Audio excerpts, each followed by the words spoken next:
नमस्कार, बहुत स्वागत आपका। मैं हूं आपके साथ मनुरा सक्सेना। 2025 की विदाई चल रही है और 2026 आने को है। नए साल पर लोग एक दूसरे को शुभकामनाएं दे रहे हैं, पार्टी थ्रो हो रही है और सब यही उम्मीद कर रहे हैं कि नया साल शुभ हो। भाई हम भी आपको यही उम्मीद के साथ बहुत सारी शुभकामनाएं देते हैं कि आपका नया साल शुभ हो, खूब सारी खुशियां लेकर आए। लेकिन वाकई नया साल कैसा रहने वाला है, हर किसी के मन में यही जिज्ञासा होती है। तो आपकी जिज्ञासा का जवाब देने के लिए हमने ज्योतिष आचार्य को स्टूडियो में बुलाया है, Tanvi Agarwal. Welcome to the show. नमस्ते। और तन्वी जी हमें बताएंगी राशि के मुताबिक कि आपका साल कैसा रहेगा, साथ ही आपकी आर्थिक स्थिति कैसी रहेगी, उपाय भी हम आपको बताने वाले हैं। देश के लिए कैसा रहेगा साल, क्योंकि सर्वोपरि देश होता है तन्वी जी, तो देश से ही शुरुआत करते हैं। हमारे देश भारत के लिए, प्यारे देश भारत के लिए बताइए 2026 का कैसा रहने वाला है ये साल। जब भी हम ज्योतिष में बात करते हैं कि कोई आने वाला साल कैसा है, सबसे पहले हम ये चीज़ देखते हैं कि जो हमारे मेजर प्लैनेट्स हैं, जो हमारे भारी ग्रह हैं, जैसे गुरु, शनि, राहु, केतु, इनकी क्या स्थिति है, ये कौन से घर में गोचर कर रहे हैं।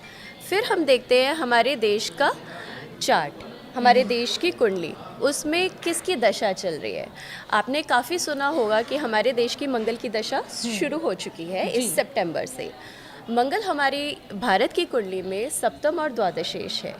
सप्तम घर जो है वो युद्ध से भी डील करता है, फॉरेन ट्रीटीज़, इंटरनेशनल रिलेशंस, जितने भी आपकी फॉरेन पॉलिसीज़ होती हैं उनसे डील करता है। 12th हाउस कॉन्स्पिरेसीज से भी डील करता है। देन अगेन ये आपके फॉरेन रिलेशंस, एक्सपेंडिचर, यहाँ तक डील करता है। भारत की कुंडली में भी मंगल जो है वो दूसरे घर में बैठा है। द्वादशेष होके जब वो दूसरे घर में बैठेगा, इसका तो मतलब क्या हुआ, अगर आसान शब्दों में समझो, अगर मंगल बैठा हुआ है तो ये अच्छा है हमारे लिए या बुरा है? देखिए, ये आप इस तरफ से समझिए कि एक तो हमारे खर्चे बढ़ने वाले हैं, मतलब हमारा जो नेशनल ट्रेजर है, जो हमारे देश की इनकम है, वो एक्सपेंडिचर की तरफ जाएगी। दूसरी चीज, क्योंकि ये युद्ध के प्लैनेट की दशा है। आपने कहा कि एक्सपेंडिचर की तरफ जाएगी, यानी हम तो उम्मीद कर रहे हैं कि इस बार तो 5 ट्रिलियन हमारी इकोनॉमी हो जाएगी, तो क्या वो हमारा ख्वाब पूरा होने वाला है 2026 में?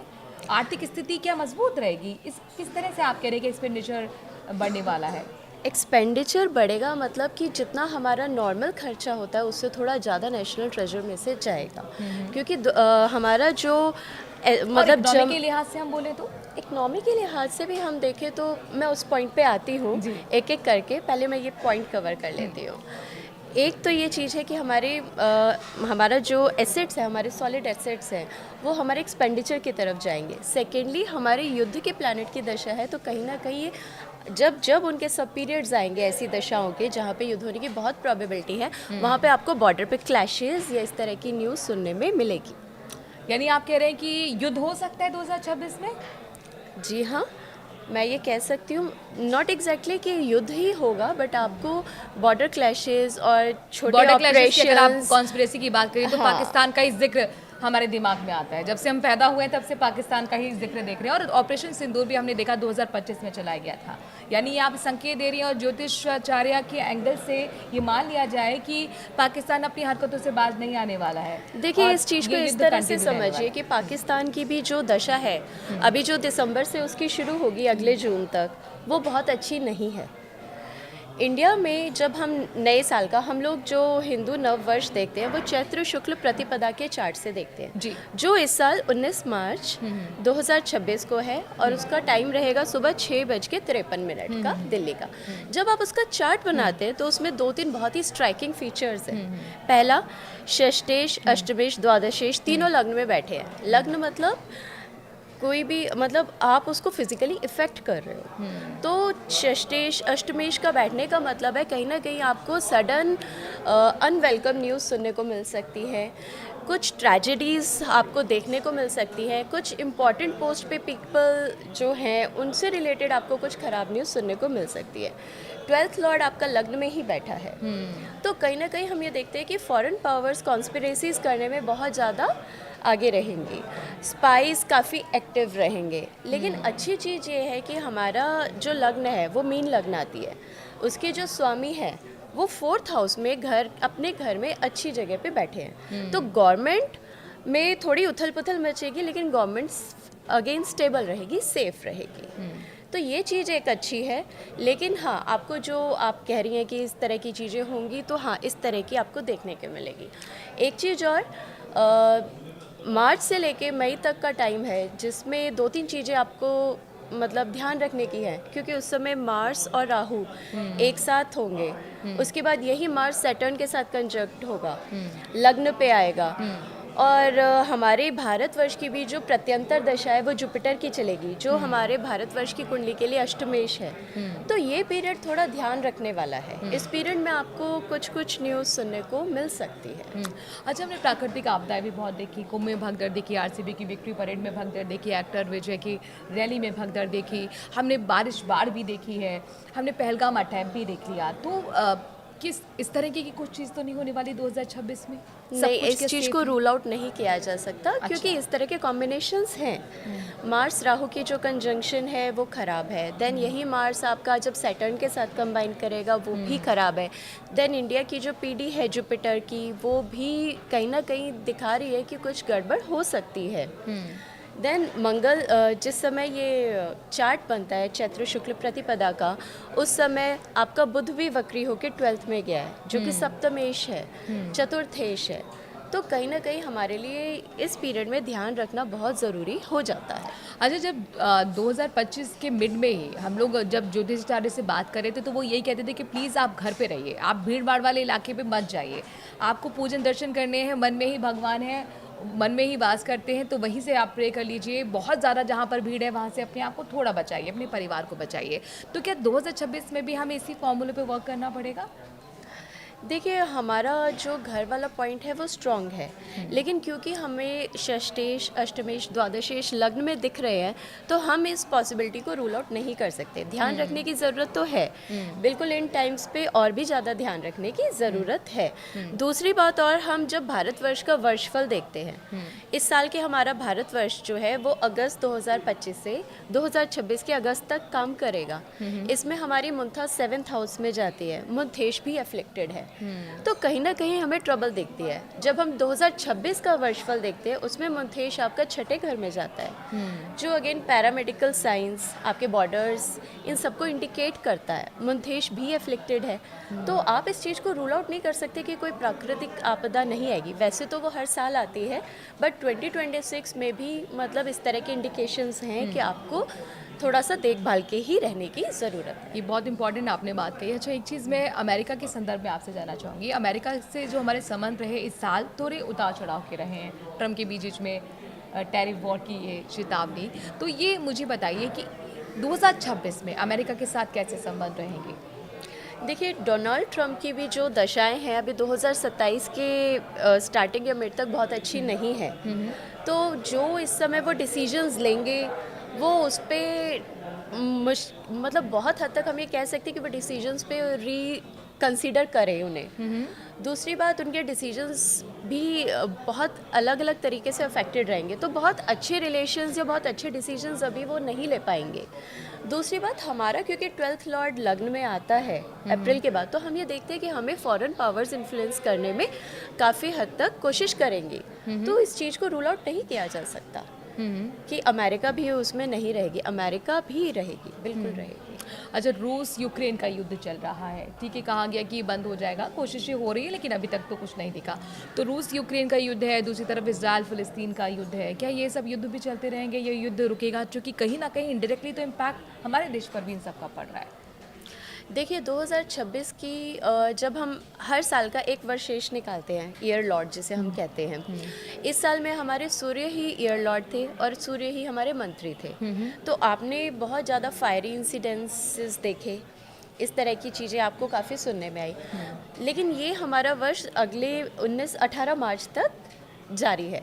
उसके बाद जो हमारे 18 मार्च तक जारी है। हाँ, 19 मार्च से हमारी जो चैत्र शुक्ल प्रतिपदा है, उससे हमारे अब इस साल के 2026 के जो वर्ष के हमारे वर्षेश बनेंगे, वो आपके गुरु बनेंगे, बृहस्पति। तो कहीं ना कहीं आप देखेंगे कि नए रिफॉर्म्स आपको देखने को मिलेंगे, रिलीजियस रिफॉर्म्स आपको देखने के मिलेंगे, बैंक्स में आपको रिफॉर्म्स सुनने में आएंगे। लेकिन हमारा जो मंत्री बनते हैं वो फिर मंगल हैं, तो वॉर्स आपके एजेंडा में हमेशा रहेंगी। ये तो बात रही देश की। देश और दुनिया से बाहर निकल के अब हम जरा मैंगो पीपल यानी कि आम लोगों की बात कर लेते हैं, अपनी आपकी हमारी हम सब की बात कर लेते हैं। तो आम लोगों के लिए कैसा रहेगा 2026? 2026 आम लोगों के लिए कैसा रहेगा, इसको हम 3 टुकड़ों में समझने की कोशिश करते हैं। जो प्लैनेट्स हमारे फास्टली मूव करते हैं, मतलब हर थोड़े दिन में अपनी जगह बदल लेते हैं, उनको हम वर्षफल में इतना कंसीडर नहीं करते। उनको हम मतलब बीच बीच में लेंगे जब वो इम्पॉर्टेंट प्लेसेस पे होंगे। बट अदरवाइज़ हम सबसे पहले ये चीज़ समझते हैं 3 फेजेस में, क्योंकि गुरु इस वर्ष के शुरुआत में रहेगा मिथुन राशि में। देन ये 2 जून से लेके 31 अक्टूबर तक रहेगा कर्क राशि में, जो इसकी उच्च की राशि होती है जी। और उसके बाद 31 अक्टूबर के बाद से ये रहेगा सिंह राशि में। जी। शनि आपका मीन राशि में ही रहेगा पूरे साल। राहु और केतु कुंभ और सिंह इस एक्सिस पे रहेंगे और साल के अंत में जाके कैप्रिकॉर्न और कैंसर की एक्सिस पे आ जाएंगे। तो इसी हिसाब से हम ये समझते हैं कि आम लोगों के लिए कैसा रहेगा। जब हम गुरु इस समय अतिचारी भी हैं, जो अपनी नॉर्मल स्पीड से ज़्यादा तेज़ चल रहे हैं। अच्छा। ठीक है। प्लस आपको चैत्र शुक्ल प्रतिपदा में ये सब इंसिडेंसेस दिख रहे हैं। लेकिन हमारा थर्ड लॉर्ड बहुत स्ट्रांगली प्लेस्ड है। मीन्स हमारे जो कम्युनिकेशन सेक्टर है वो राइज करेगा। आप उसमें अचीवमेंट्स देखेंगे। ट्रांसपोर्ट सेक्टर में आप अचीवमेंट्स देखेंगे। ये काफ़ी है कि प्रेस में, मीडिया में विमेन का रोल काफ़ी अच्छे से आगे आए, उनमें आपको कुछ अच्छी अचीवमेंट्स देखने को मिले, ये चीज़ रहेगी। देन हम एस्ट्रोलॉजी में एक चीज़ यूज़ करते हैं जो होता है डबल ट्रांजिट, द्विगोचर शनि और गुरु का। जी। जब भी मतलब कोई मेजर इवेंट होना है, या आपकी और मेरी लाइफ में भी अगर आपकी शादी भी होनी है, आपका जॉब लगनी है, आपके कोई भी मेजर चीज़ है, तो इन दोनों प्लैनेट्स की ब्लेसिंग होना बहुत ज़रूरी है। तो शनि और गुरु की। तो आप ये देखिए कि जब गुरु जो है मिथुन राशि में रहेगा, तो ये द्विगोचर से शनि और बृहस्पति जो हैं ये धनु राशि को देखेंगे। अब जिस व्यक्ति की कुंडली में ये धनु राशि 7वें घर में चली जाती है, उन लोगों के लिए शादी के नई अपॉर्चुनिटीज़ बनेंगी। जहाँ 10वें घर में जाती है वहाँ जॉब की निकलेंगी। इसी तरह ये जब मिथुन राशि में रहेगा तो राहु को भी चेक में रखेगा। तो जो लोगों की शॉर्टकट लेने की टेंडेंसीज़ हैं, जो आपकी एम्बिशंस बहुत हाई होती है, उनको ये कहीं ना कहीं कंट्रोल में रखता है। उसके बाद जैसे ही गुरु कर्क राशि में मूव करेगा, तब ये द्विगोचर मीन राशि में बनता है। तो इसी के अकॉर्डिंगली आम लोगों को ये इसी तरह इफेक्ट करेगा। अलग अलग राशि के लोगों को इसी तरह से ये प्रभावित करेगा। 2026 लकी किस राशि के लोगों के लिए होने वाला है?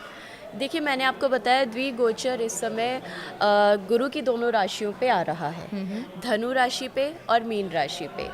तो ये राशियाँ जिन त्रिकोणों में आती है, जिनके लिए 10th हाउस में आती हैं, उनके लिए ये बहुत अच्छा है। धनु राशि के लिए अच्छा है।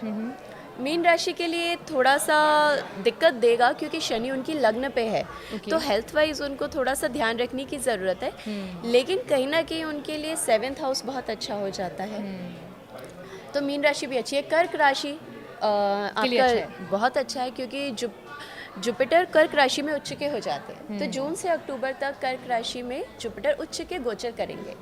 तो जिन लोगों की अच्छी दशाएं चल रही हैं, जिन लोगों की अपने मतलब इस तरह की दशाएं चल रही है कि उनके कुछ काम रुके हुए हैं, तो वो इस ट्रांजिट में उनके कंप्लीट होने की काफ़ी हद तक प्रोबेबिलिटी है। हेल्थ की भी बात करेंगे, हम मनी की भी बात करेंगे, हम शादी की भी बात करेंगे, हम करियर की भी बात करेंगे और वो राशि वाइज हम समझेंगे।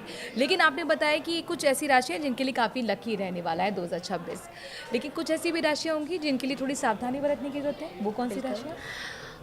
कुंभ राशि के लग्न में राहु रहेंगे जी।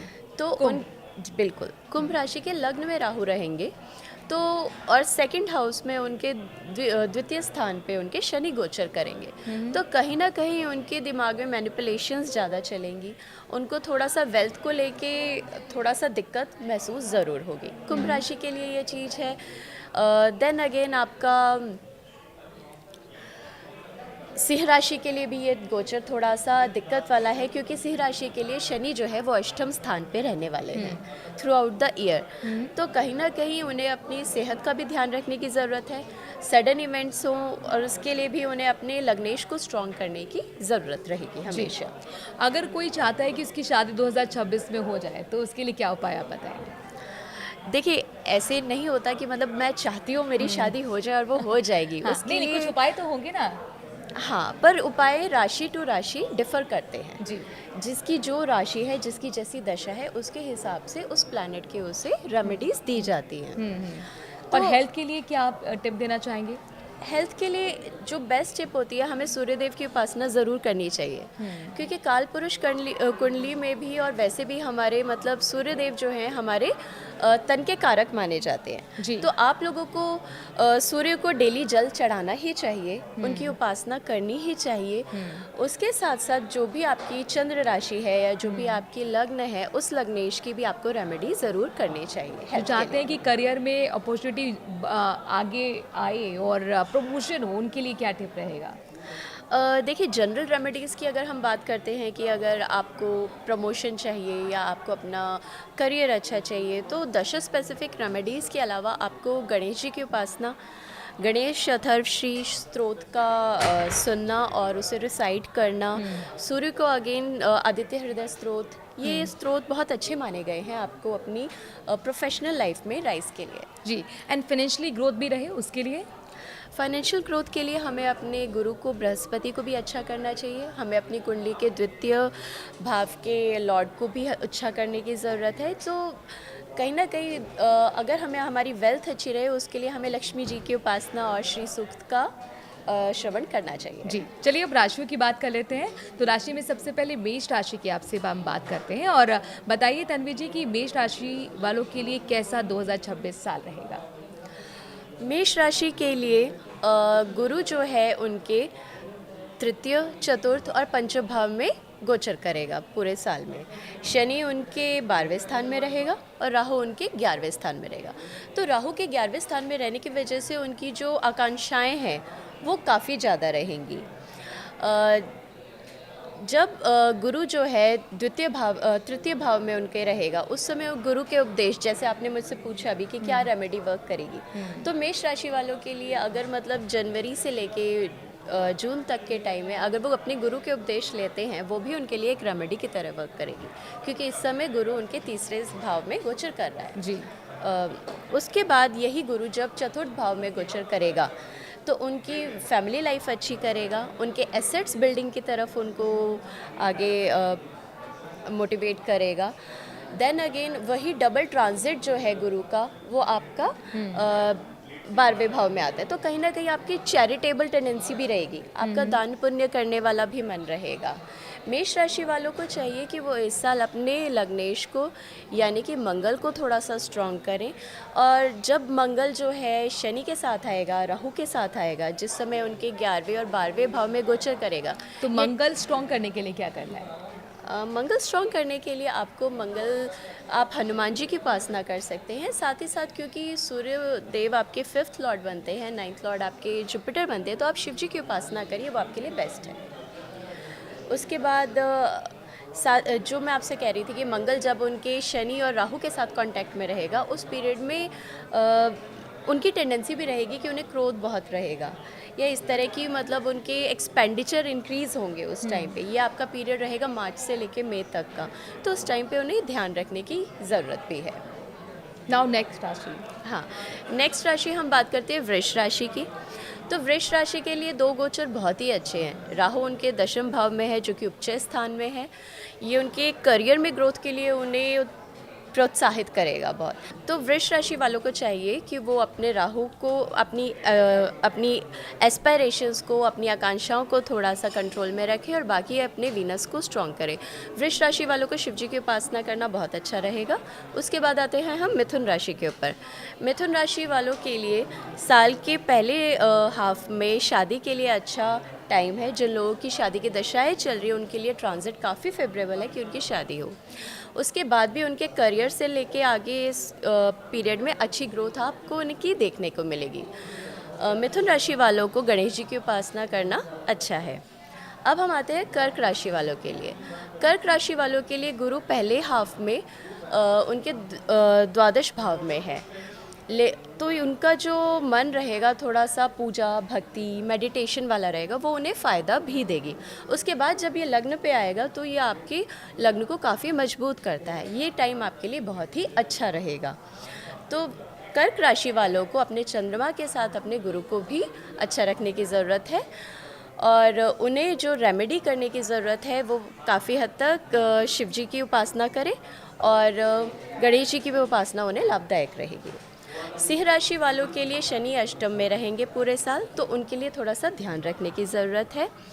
बाकी उनके भी जब गुरु साल के अंतिम टाइम पे गुरु जब उनकी राशि में प्रवेश करेंगे अक्टूबर के बाद से, वहाँ वो उनकी लग्न को काफ़ी हद तक प्रोटेक्ट करेंगे। उससे पहले उन्हें थोड़ा सा ध्यान रखने की ज़रूरत है। सिंह राशि वालों को सूर्य की उपासना करनी चाहिए।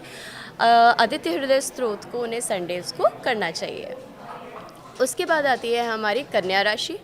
कन्या राशि वालों के लिए एसेट बिल्डिंग टाइम है, उसके साथ साथ उनके करियर की भी प्रोग्रेस का टाइम रहेगा, और बाद में उनके लिए गेम्स का भी टाइम रहेगा। तो शादी के लिए भी उनके लिए फेवरेबल टाइम है, जून से लेके अक्टूबर तक के लिए। कन्या राशि वालों के लिए भी उनको गुरु को और बृहस्पति को अच्छा रखना लाभदायक रहेगा। उन्हें विष्णु सहस्त्र नाम के पाठ करने चाहिए। उसके बाद हम आते हैं तुला राशि के ऊपर। तुला राशि वालों के लिए जो उनका योग कारक प्लैनेट है वो षष्टम में जाता है, तो यहाँ पे उन्हें थोड़ा सा ध्यान देने की ज़रूरत है। राहु उनके लिए पंचम में बैठता है, तो कहीं ना कहीं आप लर्निंग के लिए नए चीज़ों में आप और ट्राई कर सकते हैं। लर्निंग आपके लिए अच्छी रहेगी, नई चीज़ों को लर्न करना, उनसे और ज़्यादा इंस्पायर होना। लेकिन फिर भी तुला राशि वालों को अपनी सेहत का ध्यान रखने के लिए और बाकी चीज़ों के लिए शुक्र की उपासना करनी चाहिए। उन्हें शिव जी की किसी भी फॉर्म में उपासना करनी चाहिए। उसके बाद हम आते हैं वृश्चिक राशि के ऊपर। वृश्चिक राशि वालों के लिए भी ये साल ठीक रहेगा। उनके पंचम भाव में जो है वो शनि रहेंगे, तो उनको पंचम भाव से रिलेटेड चीज़ों में थोड़ी सी दिक्कतों का सामना करना रहेगा। लेकिन जो गुरु हैं उनके सेकंड हाउस को देखते हैं फर्स्ट हाफ में, और बाद में उनके फिफ्थ हाउस को देखते हैं, तो कहीं ना कहीं उनकी वेल्थ इंक्रीज़ करने का उन्हें मौका मिलेगा। तो वृश्चिक राशि वालों को भी हनुमान जी की उपासना करनी चाहिए। उसके बाद हम आते हैं धनु राशि के ऊपर। धनु राशि वालों के लिए ओवरऑल एक अच्छा पीरियड रहेगा, और उनको जो है गुरु की उपासना करनी चाहिए। ओम गुरुवे नमः एक सिंपल मंत्र है। उसके अलावा वो शिव जी की या विष्णु जी की उपासना करना चाहे वो भी उनके लिए अच्छा रहेगा। मकर राशि वालों के लिए ये समय थोड़ा सा देखने वाला है। उनके तृतीय भाव में शनि है जो कि अच्छा गोचर है, लेकिन उनके द्वितीय भाव में राहु है, तो उनके लिए धन का संचय करना थोड़ा सा टफ रहेगा। उन्हें चाहिए वे अपने शनि की रेमेडीज़ करते रहें, हनुमान जी के मंगलवार और शनिवार को दर्शन करते रहें, ये उनके लिए अच्छा रहेगा। कुंभ राशि वालों के लिए ये साल थोड़ा सा देखने वाला रहेगा, क्योंकि उनके लग्न में ही राहु है, उनके द्वितीय भाव में शनि गोचर कर रहा है, तो उन्हें धन का संचय करने में थोड़ी दिक्कतें महसूस होंगी। उन्हें चाहिए वह शनि और राहु को थोड़ा प्रोपिटिएट करें, और क्योंकि शनि उनके लग्नेश भी हैं, तो उसे प्रोपिटिएट करना उनके लिए बहुत ज़्यादा ज़रूरी भी हो जाता है। तो उन्हें चाहिए कि वो शनिवार के दिन हनुमान जी के दर्शन करें, या आप किसी भी फॉर्म में शनिदेव की पूजा कर सकते हैं, हनुमान जी की पूजा कर सकते हैं। मीन राशि के लिए बहुत आध्यात्मिक सा समय है, क्योंकि उनके लग्न पे ही शनि है जो उनके दशम भाव को भी देखते हैं। तो मीन राशि वालों के लिए जब साल की शुरुआत में क्योंकि बृहस्पति भी उनके दशम भाव को देखेंगे, तो उनके लिए जॉब की नई अपॉर्चुनिटीज़ आने की संभावना है। लेकिन क्योंकि मीन राशि वालों की उनके सिर पे 7.5 भी चल रही है, तो उन्हें अपने स्वास्थ्य का ध्यान रखना चाहिए। उन्हें गुरु को उठाने के लिए आपको शिव जी की और विष्णु जी की उपासना करनी चाहिए। तो राशियों के अकॉर्डिंग 2026 का साल कैसे रहने वाला है, ये तन्वी अग्रवाल ज्योतिषाचार्य ने बताया। Thank you for time and thank you for support. Tanvi Agarwal ji, आपको भी बहुत सारी विशेष नई शुभकामनाएं आपके लिए नए साल के लिए। और इसी के साथ इस एपिसोड में अभी के लिए इतना ही। एक बार फिर आपको ढेर शुभकामनाएं न्यूज़ 18 की तरफ से।